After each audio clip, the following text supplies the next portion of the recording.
요한복음 강의 27번째 시간으로 썩을 양식을 위하여 일하지 말고 영생하도록 있는 양식을 위하여 하라 라는 제목으로 우리 하나님 말씀 함께 나누도록 하겠습니다.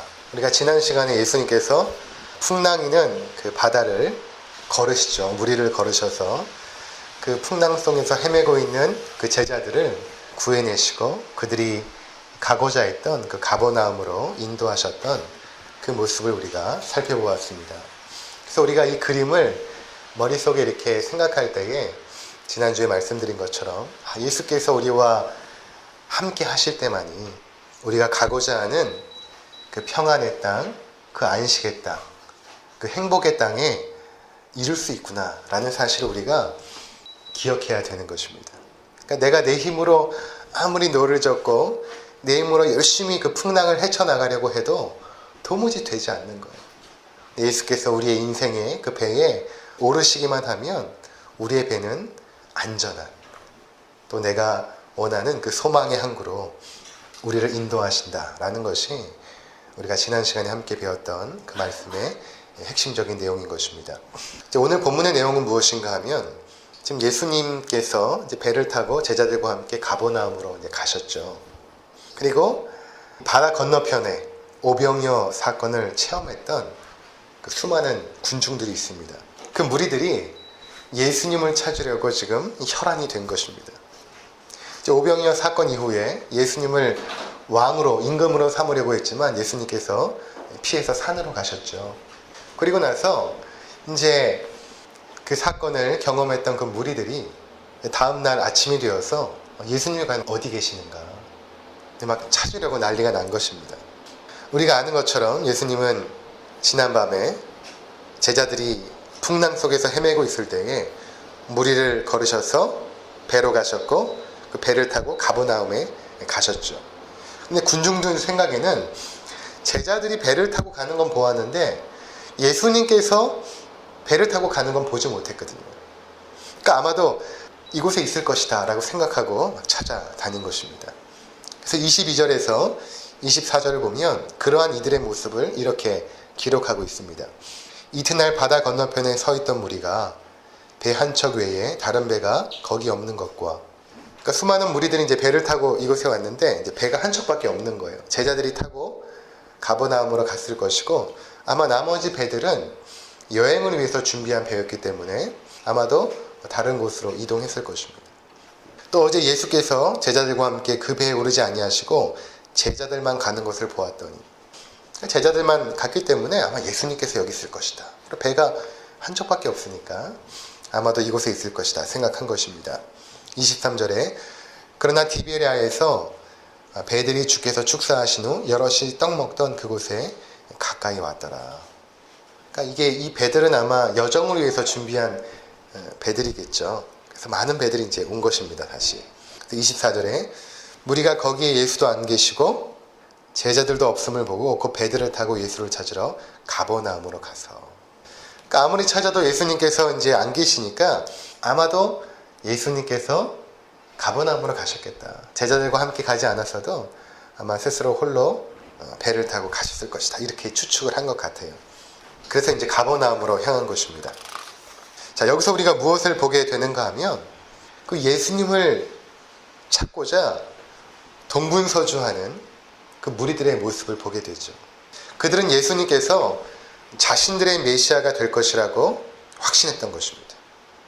또 오병이어 사건을 경험하면서 예수님께서는 모세와 같이 애굽의 압제에 있었던 이스라엘 백성을 출애굽하여 가나안 땅에 들어가게 하였고 또 다윗 왕 때의 그 태평성대를 이루게 할 그 모세와 같은 그 다윗 왕과 같은 그러한 메시아가 예수님이다라고 확신한 것입니다.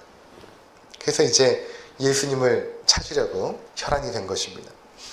그들이 남자만 5,000명, 그러니까 여자와 어린아이까지 하면 약 2만 명이 넘는 사람들이 그 떡의 문제를 해결받고 아마도 이분이 우리 삶에 무언가 문제를 해결해주고 삶의 풍족함을 주고 그리고 내가 가지고 있는 그 소망을 이루어줄 분이라는 그 확신과 기대를 가졌던 것입니다. 그래서 그분을 왕으로 삼으려 했고 그분을 찾아다닌 것입니다. 예수님께서는 그것을 아시고 산으로 피하셨지만 그들은 이 믿음과 기대를 계속해서 버리지 못했던 것입니다. 그렇게 예수님을 찾아다닌 것이죠. 결국 가버나움에서 예수님을 만납니다. 59절에 보면 이 가버나움에 있는 회당까지 이제 온 거예요. 그 회당에서 예수님을 딱 만나게 된 것입니다. 수많은 군중들이 예수님 앞에 있습니다. 아마도 그 중에 리더격인 한 사람이 대표로 나서서 이 말을 했을 것입니다. 25절에 보니까 랍비여 언제 여기 오셨나이까. 이 말 속에는 우리가 예수님을 이렇게 찾아다니다가 여기까지 와서 예수님을 봤는데 예수님 도대체 언제 여기까지 왔습니까? 그런 약간의 그 불평 어린 어조로 보입니다. 여하튼 무리들은 예수님을 찾았고 굉장히 기뻤을 것입니다. 저들은 오병이어 사건을 경험하고 과연 하루 동안 어떻게 보냈을까 제가 상상을 해보았습니다. 아마도 지난밤에 내내 3, 3, 5 모여서 예수님이 행하셨던 그 놀라운 일들을 서로 나누었을 것입니다. 그리고 이전에 예수님께서 행하셨던 그 가나에서 물을 포도주로 만든 사건이며 또 베데스다 연못가에서 38년 된 그 병자를 고친 이야기며 또 니고데모를 만났던 이야기며 그런 여러 가지 이야기들을 하면서 밤을 새웠을 것입니다. 그리고 그 다음날 이제 우리가 예수님을 만나게 되면 또 놀라운 일들을 우리를 위하여 행해 주실 거야 라고 하면서 그들의 기대치, 하나님 예수님을 향한 그 기대치가 굉장히 많이 커졌을 것입니다. 그리고 이제 예수님을 만나게 된 것이죠. 그들은 예수님을 향하여서 굉장히 큰 부푼 꿈과 기대를 안고 이제 이분이 나의 삶에 무언가를 해줄 것이라는 기대를 가지고 예수님 앞에 선 것입니다. 그런데 그런 그들에게 예수님께서 뭐라고 말씀하시냐면 이렇게 말씀하십니다. 썩을 양식을 위하여 일하지 말고 영생하도록 있는 양식을 위하여 하라. 이렇게 말씀하십니다. 마치 그들의 기대에 찬물을 끼얹듯이 말씀하신 것입니다. 썩을 양식을 위하여 일하지 말고 영생하도록 있는 양식을 위하여 하라. 그들이 예수님을 따르고자 하는 그 열정과 그 노력을 아신다면 그들을 따뜻하게 품에 안아주셔야 되는데 그렇게 하지 아니하시고 이렇게 말씀하신 것입니다. 자, 그렇다면 이 말뜻이 무엇일까요? 썩을 양식을 위하여 일하지 말고 영생하도록 있는 양식을 위하여 하라. 이것을 언뜻 우리가 이 문구만 딱 떼어서 생각을 하면 이렇게 첫 번째로 이해가 되어집니다. 너희가 먹고 살기 위해서 일하지 말고 하나님의 일을 하라. 이렇게 이해가 되어지죠. 근데 만일 우리가 이 예수님의 말씀을 이렇게 이해하면 어떻게 되는가 하면 우리가 지금 먹고 살기 위해서 직장을 다니고 사업을 하고 공부를 하고 애쓰고 노력하는 그 모든 것들을 결국에는 그만둬라 라는 예수님의 말씀인 것이죠. 그런데 성경은 우리가 하는 그 생업, 우리가 하는 일에 대해서 썩을 양식이라고 말하지 않습니다. 오히려 너희가 맡겨진 그 일을 열심히 해야 된다라고 말하는 것이 바로 성경 전체가 말하는 내용인 것입니다. 에베소서 4장 28절에 보면 도둑질하는 자는 다시 도둑질하지 말고 돌이켜 가난한 자에게 구제할 수 있도록 자기 손으로 수고하여 선한 일을 하라. 이렇게 말씀하십니다. 또 데살로니가 후서 3장 10절에는 우리가 잘 아는 말씀입니다. 일하기 싫어하거든 먹지도 말라. 이렇게 말씀하거든요. 그러니까 이 말씀은 지금 너희가 하고 있는 그 일을 그만두고 하나님의 일에 열중하라는 말씀이 아닌 것입니다. 또는 이렇게 이해하는 경우도 있습니다. 우리가 어차피 먹고 살기 위해서 일해야 되는데 주님의 이 말씀은 너무 그 일에만 열중하지 말고 하나님의 일을 위하여서 애쓰는 일을 너희가 더불어서 하라 라는 어떤 삶의 우선순위를 강조하여 말씀하시는 것이라고 해석하는 것입니다. 그러나 이것도 잘못된 것입니다. 예수님은 썩을 양식을 위하여 일하지 말라 이렇게 말씀하셨기 때문이죠. 그렇다면 과연 이 의미가 무엇인가 라는 것입니다. 예수님께서 썩을 양식을 위하여 일하지 말라. 이 의미가 과연 무엇일까? 지금 이 말씀을 이해하기 위해서는 당시의 상황을 이해할 필요가 있습니다. 무리들은 예수님을 찾으려고 아침부터 안달이 되어서 이곳까지 달려온 것입니다. 그리고 예수님께서 그들에게 지금 하시는 말씀이에요. 즉 너희가 지금 열심히 여기까지 나를 쫓아온 것은, 나를 찾고자 열심히 쫓아온 것은 썩을 양식을 위하여 일한 것이라는 것입니다. 이것이 무슨 말씀인가? 예수님을 열심히 쫓아다닌 것이 왜 썩을 양식을 위하여 일하는 것인가? 그것은 이들이 예수님을 위하여서 노력하고 열정을 가졌던 것은 사실은 예수님 자신이 아니라 예수님께서 그들에게 베풀어 주신 그 어떤 것들을 기대하고 예수님을 쫓았던 것입니다. 이들이 목적을 삼았던 것은 그 예수님이 아니라 예수님께서 베풀어 주시는 그 떡, 무언가 자신의 삶을 이롭고 유익하게 할 그 어떤 것들을 기대하고 예수님께 나왔던 것이죠. 그러한 열정, 그러한 그들의 열심, 그것을 예수님께서 뭐라고 말씀하시냐면 너희는 지금 썩을 양식을 위하여 일하고 있다는 것입니다. 그래서 26절에 예수님께서 이렇게 말씀하시죠. 예수께서 대답하여 이르시되 내가 진실로 진실로 너희에게 이르노니 너희가 나를 찾는 것은 표적을 본 까닭이 아니요 떡을 먹고 배부른 까닭이로다. 그러니까 이 오병이어의 표적이 의미하는 것이 무엇이었냐면 예수가 바로 하나님의 아들이며 그분께서 우리 가운데 생명을 주시는 하늘로부터 내려온 산떡이라는 것을 보여준 그 사건이었는데 이들은 그것에는 관심이 없고 예수님이 주셨던 그 떡, 그것을 먹고 배부른 것입니다. 그리고 12광주리가 남았다는 것은 말씀드렸다시피 하나님의 백성 전체가 먹고 남을 만큼 풍성하게 하나님께서 채워주셨다는 것을 의미하는 것이죠. 그러니까 그들이 예수님을 향하여 가졌던 그 부푼 기대와 소망은 무엇인가 하면 이분을 통해서 나의 소망, 나의 기대, 내가 원하는 것을 이룰 것이라는 그 기대, 그것을 향한 열정과 노력, 그것이 무엇인가? 바로 썩을 양식을 위하여 일하는 것이다 라는 것입니다. 그래서 이후에 예수님께서 이렇게 말씀하시거든요. 이들이 그 예수님의 오병이어 사건을 의미를 잘 모르니까 뭐라고 말씀하시냐면 자세히 풀어서 설명하세요. 내가 하늘로부터 온 산떡이다. 그리고 내가 생명의 떡이다. 이렇게 말씀하십니다. 바로 너희들이 오병이어를 통해 관심을 가지고 기대하는 것은 내가 너희에게 주었던 그 떡, 너희를 배부르게 했던 그것이 아니라 바로 나 자신에게 주목하고 집중해야 된다라고 말씀하신 것입니다. 내가 떡이고 내가 생명이다. 그러니 너희는 나를 믿고 나를 의지해야 된다. 나를 기대해야 된다라고 말씀하신 것입니다. 예수님께서 이렇게 말씀하시니까 거기에 있던 그 무리들이, 수많은 무리들이 다 떠나갑니다. 그리고 제자들도 많이 떠나갑니다. 66절에 보면 그때부터 그의 제자 중에 많은 사람이 떠나가고 다시 그와 함께 다니지 아니하더라. 좀 놀랍지 않습니까? 예수님께서 자신이 생명의 떡이다라고 말씀하시니까 다 떠나버린 거예요. 우리가 예수님 자신이 아니라 그분께서 주시는 것들에 관심을 가지고 열심히 하는 모든 노력들과 열정들, 그것이 결국 썩을 양식을 위해 일하는 것입니다. 전혀 무가치한 일입니다. 여러분, 이 말씀은 지금 예수님께서 그분을 따르고 있는 자들에게 하신 말씀이에요. 그분을 향하여 열정을 내고 있는 자들에게 말씀하신 것입니다. 무관심하거나 믿지 않는 자들이 아니라 예수님을 기대하고 소망하는 자들에게 하신 말씀입니다. 다른 말로 하면 우리와 같이 예수님을 예배하고 경배하고자 모인 자들에게 하신 말씀이라는 것입니다.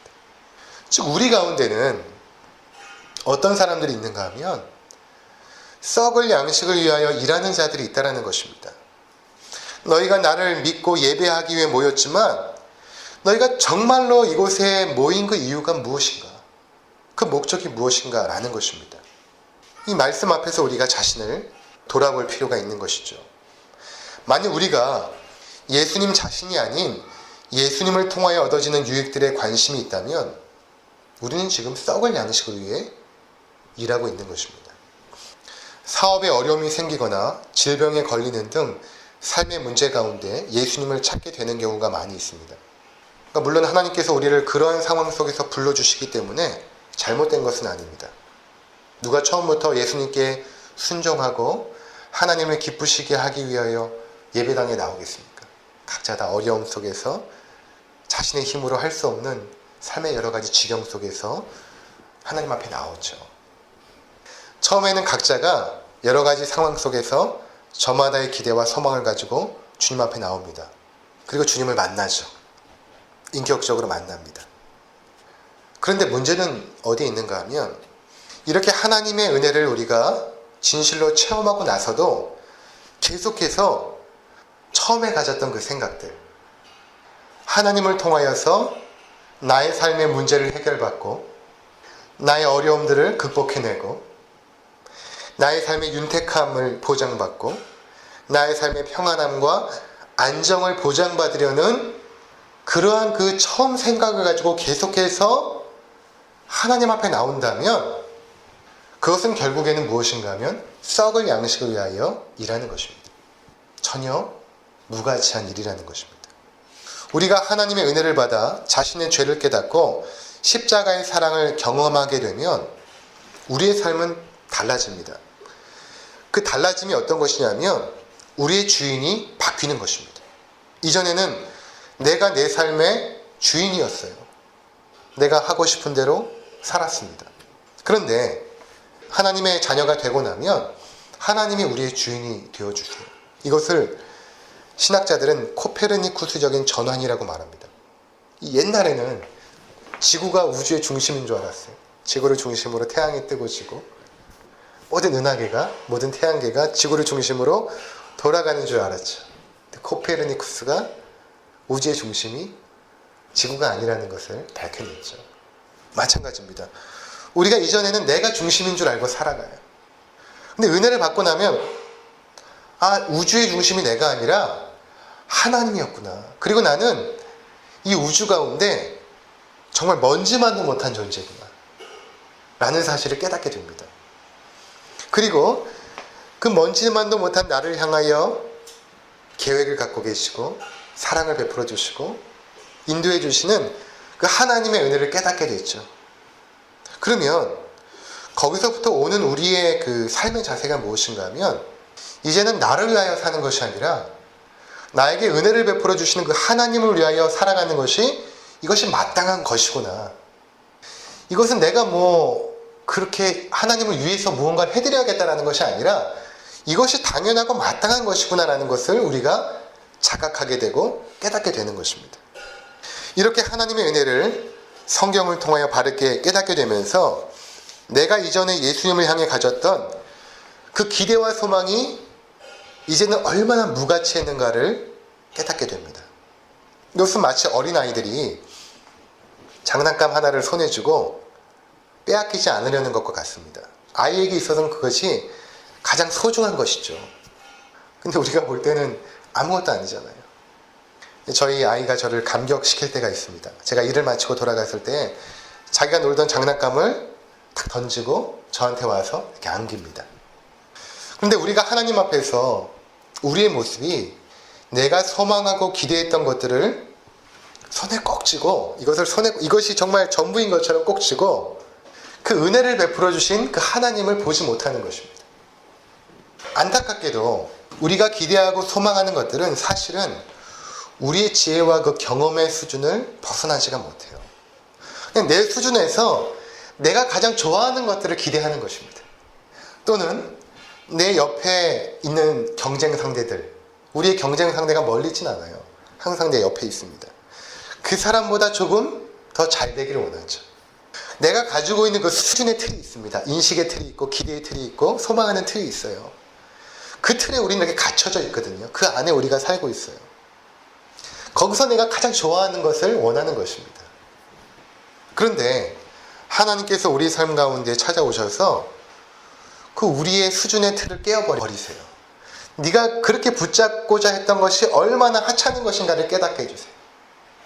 그리고 나서 내 생각과 시야가 확장되기 시작합니다.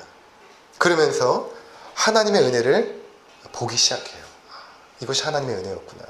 이전에는 그 내 생각의 틀에 갇혀 있어서 하나님의 은혜를 볼 수가 없어요. 여기 있는데 이 안에 갇혀 있으니까. 근데 하나님께서 그 인식의 틀을 깨어버리니까 이미 내 주변에 하나님의 은혜가 너무나 차고 넘치고 있었다는 것입니다. 저희 아내가 최근에 이제 초음파 검사를 했는데 이제 뭐가 보인 거예요. 그래서 지난주에 이제 충대병원에 가서 정밀 검사를 다 했어요. MRI도 찍고 뭐 초음파도 하고 다 찍었어요. 할 수 있는 거를.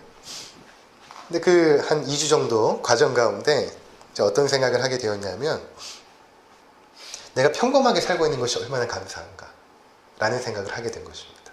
물론 결과는 아무렇지도 않았어요. 두 가지 가능성이 있는데 하나는 그 초음파 검사를 했던 그 의사가 오진을 했던가, 하나는 하나님께서 그 기간 가운데 고쳐주신 것이죠. 근데 실제로 우리 아내도 봤대요. 관이 이렇게 올라가는 관이 이렇게 좁아진 걸 봤대요. 아마 하나님께서 고쳐주신 것이 아닌가, 그런 믿음을 갖고 있습니다. 근데 우리가 그런 상황에 딱 놓여지게 되면 내가 지금 이렇게 평범하게 살아가고 있는 것이 얼마나 큰 하나님의 은혜인가를 절실하게 깨닫게 되는 것입니다. 그러니까 우리 가운데 이미 하나님의 은혜가 차고 넘칩니다. 근데 우리는 계속해서 내 생각과 내 시야와 판단력의 수준에서 내 상황을, 내가 처해 있는 상황을 해석하고 받아들이기에 그 하나님의 은혜를 깨닫지 못하는 것입니다. 예수님께서는 이런 우리들에게 썩을 양식을 위해 일하지 말고 영생하도록 있는 양식을 위하여 일하라고 하십니다. 그렇다면 영생하도록 있는 양식은 무엇입니까? 27절에 보니까 이 양식은 인자가 너희에게 준다 이렇게 말씀하시죠. 영생하도록 있는 양식은 인자가 주는 양식입니다.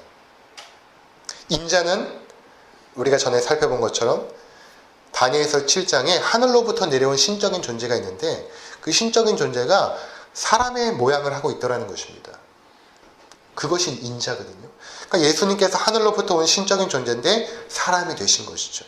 그러니까 예수님께서 우리에게 주시는 것, 그렇죠? 그것이 바로 영생을 위하여 있는 양식입니다. 근데 예수님께서 뭐라고 말씀하시냐면 내가 곧 생명의 떡이다 이렇게 말씀하십니다. 결국 이러한 것을 정리해보면 영생하도록 있는 양식은 예수님 자신입니다.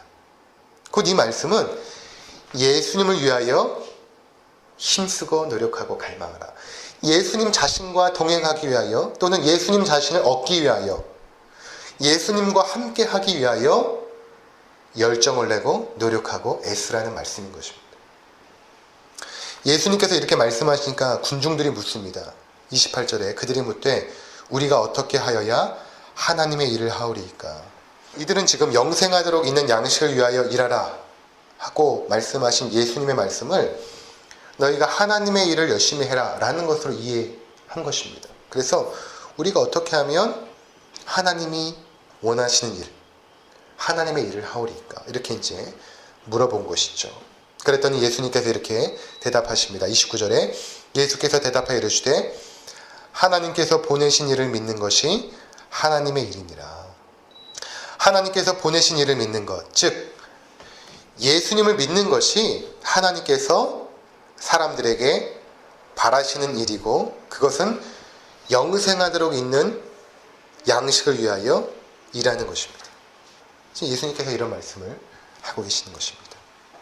그런데 우리 여기서 이제 한 가지 살펴볼 것이 무엇인가 하면 왜 예수님께서 예수님을 믿는 것에 대해서 나를 믿어라 이렇게 말씀하실 뿐만 아니라 하늘로부터 온 양식이라고 말하기도 하고 영생하도록 있는 양식이라고 표현하기도 하고 생명의 떡이라고 말씀하시기도 하고 이 먹는 것과 비유하여서 믿음을 강조하시거든요.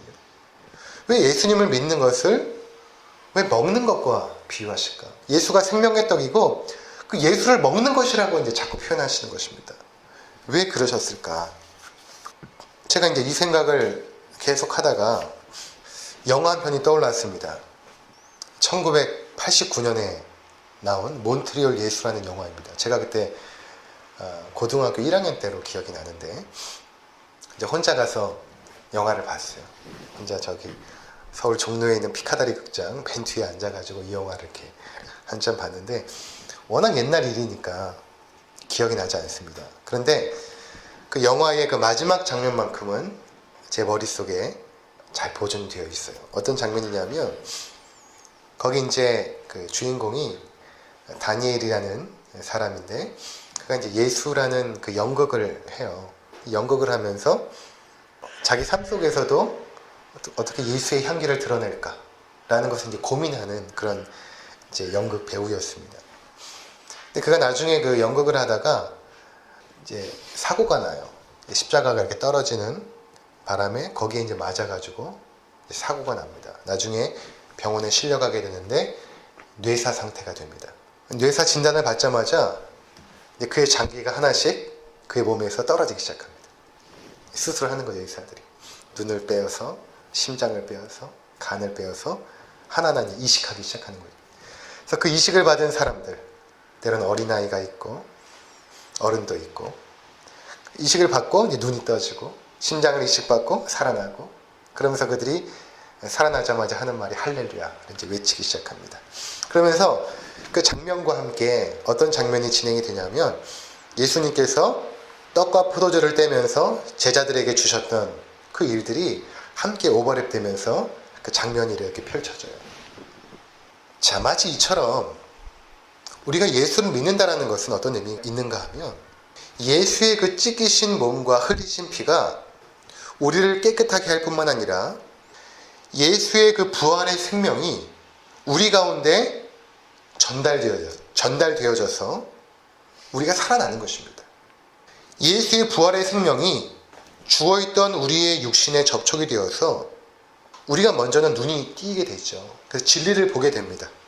그리고 우리의 귀가 열려서 이제는 하나님의 말씀이 들리기 시작해요. 그리고 우리의 죽어있던 이성이 깨어나서 하나님의 진리의 말씀을 이해하게 되는 것입니다. 이것이 생명이 들어오기 전에는 일어날 수가 없어요.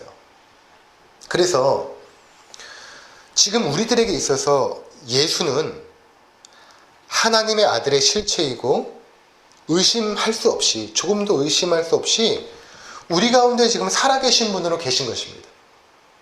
근데 이 생명이 없는 사람들은 아무리 그것을 설명해도 몰라요. 근데 그 생명에 접촉된 사람들은 하나님 말씀을 듣고 이해하게 되고, 그 예수님을 실체로 받아들이고 그분을 순종하려는 삶을 살게 되죠. 그분과 동행하면서 산다라는 것입니다. 그래서 예수님께서 자신을 믿는다라는 것을 그냥 믿어라라고 말씀하지 아니하시고 나를 먹어라 이렇게 말씀하시는 것입니다. 너희가 나를 먹어라. 아주 강렬한 표현을 통해서 그 믿음을 강조하는 것입니다. 너희가 나와 연합이 되어지는 것을 먹는 것으로 말하는 거예요. 이거보다 더 강력한 표현이 세상에 어디 있겠습니까? 우리가 영생하도록 있는 양식인 그 예수를 믿기 위해서 이제는 애쓰고 노력해야 되는 것입니다. 예수가 하나님의 아들이며 우리의 구원자가 되신다는 것을 그 믿는 그 초보적인 신앙에서 벗어나서 이제는 그분을 의지하고 순종하는 삶으로 나가야 되는 것입니다. 믿음은 결국 순종으로 표현됩니다. 그리고 순종은 우리가 믿는 그 믿음의 대상인 예수님을 신뢰할 때만 가능합니다. 이제 우리가 가지고 있는 예수님에 대한 헛된 기대를 내려놓아야 되는 것입니다. 예수를 통하여 이루고자 했던 내 삶의 유익들을 버려야 되는 것입니다. 그것은 썩을 양식을 위한 일인 것입니다. 어린아이처럼 붙들고 있었던 그 장난감과 같은 내 기대 수준의 그 최상의 것들, 아무것도 아니거든요. 그것을 내려놓아야 됩니다.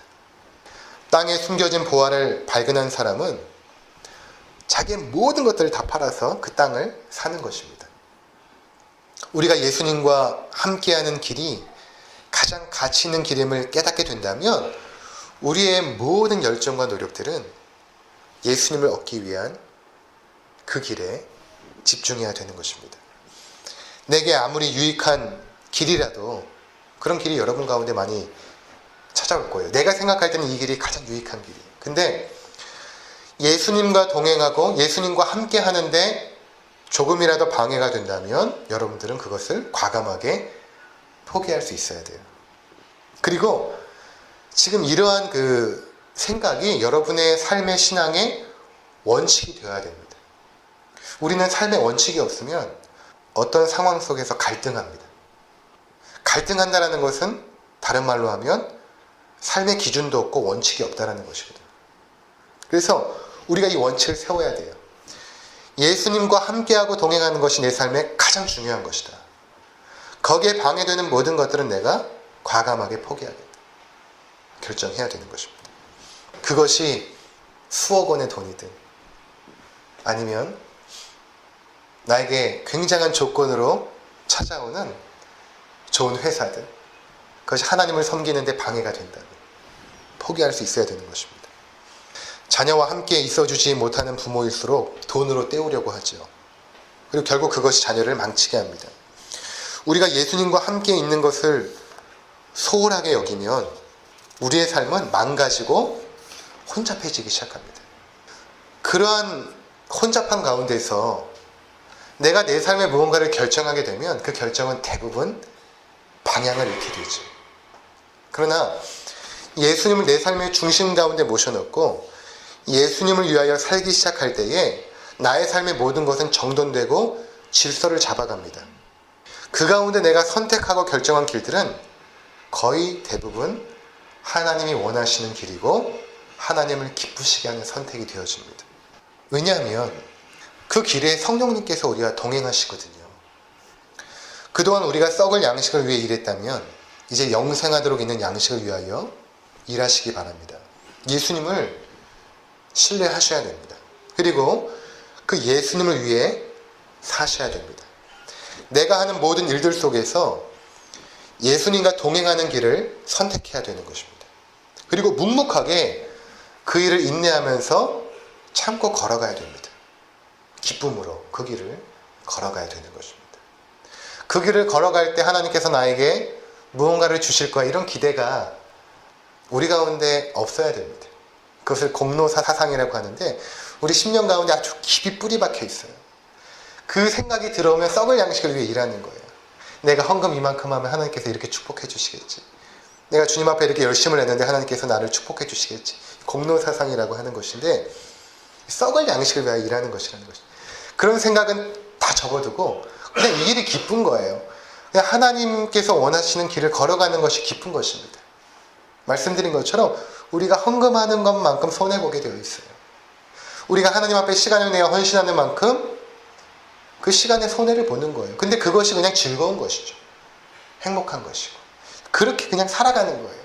하나님께서 나에게 갚아주시든 갚아주시지 않든 그것은 나의 몫이 아닌 것입니다.